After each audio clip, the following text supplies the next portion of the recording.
when Roger came along, Roger was real. He had a good temper. I mean, he could get really peeved. I guess that was the red hair. He really could, but he didn't very often. He was usually pretty good-natured. Somebody laughed at him because his face turned so red. He would play and get real red in the face, you know. And they made fun of him for being red in the face and called him Rooster. A fourth son, David, joined the family 3 short years after Roger.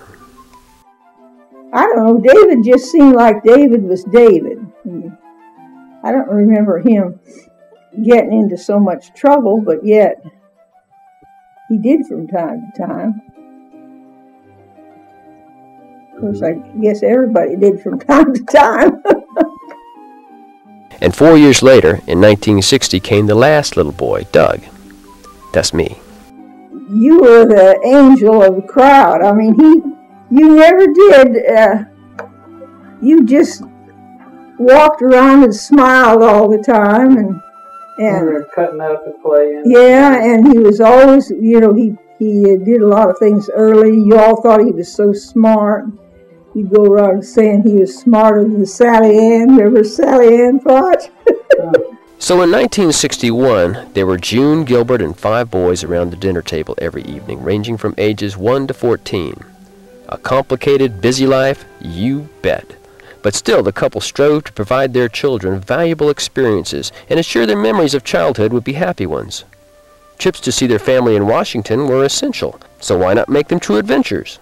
A cross-country camping trip with 5 boys, from adolescence to diapers, was undeniably adventurous. So every afternoon I'd have to wash diapers. As soon as we stopped, I'd wash diapers and hang them out.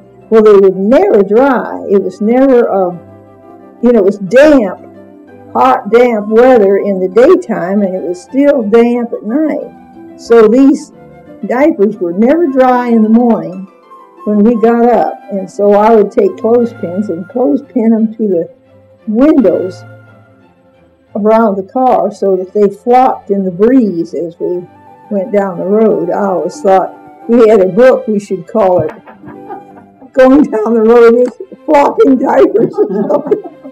The first trip we went out there, that was when we had all 5 of us. And Butch didn't want to go when we left. He was real peeved about the whole thing. He was 13 or 14, something like that. And the next trip we made was the one we went through Canada. We went straight north from here and went across the Great Lakes and went to Canada. And we told Butch when we went that time we wanted him to go because we wanted him to drive at least half the way, which we did, and which he did. He did drive half the way. And but the only problem with that was that he had discovered girls between the 2 trips. And he wanted to, he would have liked very much to have, spent a day or so in camp. And Daddy is not the type of one to spend a day in camp. We'd always get up and get ready and go, if you remember. And even when you and David went with us, it was the same way. We got up and went. And Butch would always had met some cute little girl the night before that he wanted to see or something, and he never would get to see her. We'd leave and he never would get to see her at all. I remember one of the kids saying, somebody asked him, did they want to go fishing or do something one day, and they said they'd have to look at Mother's schedule. Look at Mother's schedule to see if it would work in. Because I had this calendar, and on it I had all the things I wanted to do, people I wanted to see, and had everything listed. She planned out the family trips in detail, but she could only plan just so much with a house full of children and a sometimes overactive husband. Not long after returning from the first car trip out west, Gilbert fell out of a pecan tree and landed in the hospital with a broken pelvic bone. I took everybody to see him. All the boys got to have one turn to go see him. Everybody except you, and you were too little. But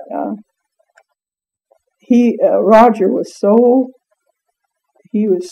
serious-minded about that place. He couldn't get over the chapel at the hospital. He wanted to go down and see the chapel at the hospital, which I thought was rather ironic. But because, of course, it wasn't very many days before he was gone then. The very next month, Roger was hit by a car while riding his bike not far from home. He passed away 4 days later, the morning of December 4th, 1961. He was 8.5 years old. But she still had 4 sons who required as much attention as ever. And then the next year, a special request came from their church, the East Point First Baptist, to start a kindergarten program. Based on her expertise as a Sunday school teacher, they wanted her to be the director. I started with 3 students. Then the next year I had about 16 the next year, 5-year-olds. From then on it just kept growing. The program expanded to include 4-year-olds in 1965, the year her youngest graduated from the program, and the year her oldest graduated from high school. Doug went on to start first grade, and Butch went on to a tour of duty in the Army. He was stationed in Fort Bliss, Texas for a year and returned for a 45-day leave not long after Ben graduated from high school. That fall, Ben went to a small college in North Georgia, and Butch went to Vietnam. For some time now, June's parents had been avoiding the harsh northwestern winters by spending half the year in Arizona. That's where they were in February 1969 when June's father passed away unexpectedly at a picnic. June was unable at the time to leave her family and attend the funeral or help her mother, but a few months later, Lida was able to come visit June. So she was there on June 7th when Ben married his high school sweetheart, Teresa Morris, in a small ceremony in the pastor's study at First Baptist. At 20, they may have seemed rather young, but Ben and Teresa had done so much preparation for married life it was impossible for anyone to object. As usual, they had it all planned out well in advance. In August that same year, Butch returned to civilian life. The Army not only fostered Butch's skills as an auto mechanic, but also gave him a self-confidence unknown to him in early life. He lived at home a few months and then into an apartment, and then he met and married Thurla Roan early in 1971. It was a surprising contrast to the thorough preparation of Ben's marriage. The announcement was made 1 week before the wedding. Yeah, that was a real big shock when he announced to me that he was going to get married. That was a real shock because he hadn't gone with Thurl but a short period of time. But truth be told, June and Gilbert had not been together much longer themselves when they were married. Also, like June and Gilbert, it wasn't long before Butch and Thurl had a little one of their own. June's first grandchild was named for his father, grandfather, and great-grandfather, Emory Gilbert Loggins IV, a cumbersome moniker mercifully shortened to simply Gil. June was naturally delighted when she met the tiny newest Loggins for the first time. In 1972, Gilbert was surprised to discover that after 35 years of working with the post office, the possibility of retirement was no longer just a dream. Not one to sit around the house, though, he became busier than ever with his carpentry business and volunteer work, mainly performing music at retirement and nursing homes. It was only natural, though, the next year to plan another trip out west with the 2 sons who were still living at home, one last time before the nest was empty. The next year, David graduated from high school and soon went to work at Southern Poster Company, where he stayed for over 7 years. In 1977, a second grandchild came into the picture. Gil's younger brother, Matt, was born on his father's birthday, February 19th. Tragically, though, when Matt was 8 months old, Butch passed away. He was hit by a tractor-trailer while putting a car onto a tow truck beside a highway. In 1978, the youngest son, Doug, graduated from high school and began college. June had retired from kindergarten teaching a year earlier, but with the nest now empty and Gilbert often busy with a variety of repair jobs, she went back to work in 1980. She returned to direct the kindergarten program and serve as a kind of floating substitute teacher. Doug graduated in 1983 from the University of Georgia and stayed on in Athens working at a small cable TV channel there. But the big news of that year was the newest baby, finally a girl. Emily Loggins, a big baby at 10 pounds, June remembers as the most active baby in the hospital nursery. Ben, who was by now a successful accountant in Jonesboro with his own agency and an office building with his name on it, became a doting daddy. In 1985, June took an entourage of Gilbert, David, Doug, Gil, and Matt up to Washington to surprise her mother at her 90th birthday celebration. It was a grand reunion for all. Sadly, Lida passed away on Mother's Day just 2 years later. Doug stayed on for a while in the Northwest, eventually living in Eugene, Oregon, but he returned just in time for David's wedding the next year. David had since left Southern Poster Company and found a position with the Panduit Tool Company in Cherokee County. There he met Kay Dupree. David must have decided it was time he took on some responsibility in his life because Kay had 3 sons from a previous marriage. He rose to the challenge and became as loved and respected a stepdad as Michael, Robbie, and Wesley could have asked for. And then, as if the house weren't full enough, they had Alex in 1988 and Keith in 1990.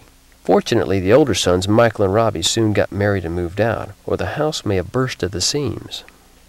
Then, in 1993, the last holdout, Doug, finally got married to Sue Bressler, who, like his mother, was a teacher from Washington, only D.C., not the state.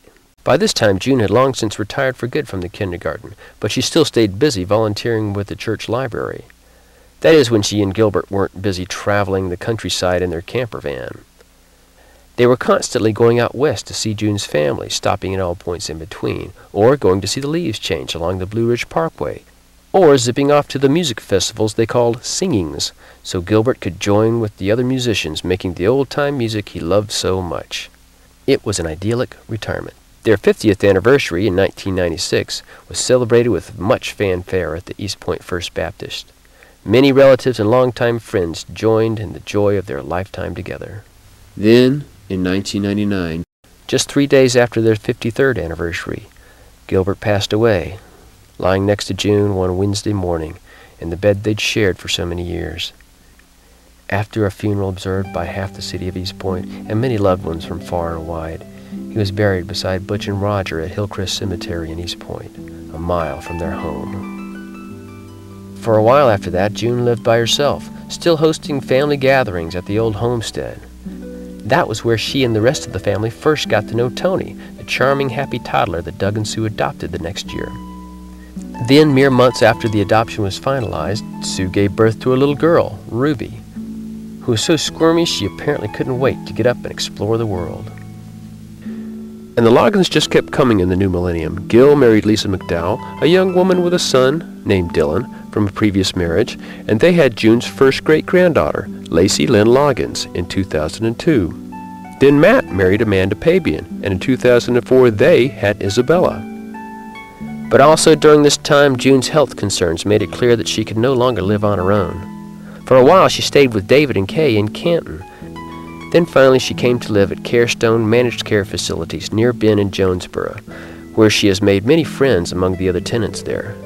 Sometimes she misses the life she left behind, but still thankful for what she has. The main thing she's always wanted is for her children to be happy. She feels a certain amount of pride when she looks back on her life. I'm real proud of the fact that I had 5 sons.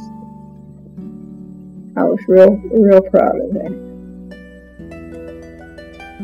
Sometimes I wonder if maybe I was too proud. Maybe that was why I didn't get to keep all of them. But that was that is what I figure is my greatest accomplishment is my sons. And we are proud of you too, Mom. Thank you for all that you've given us.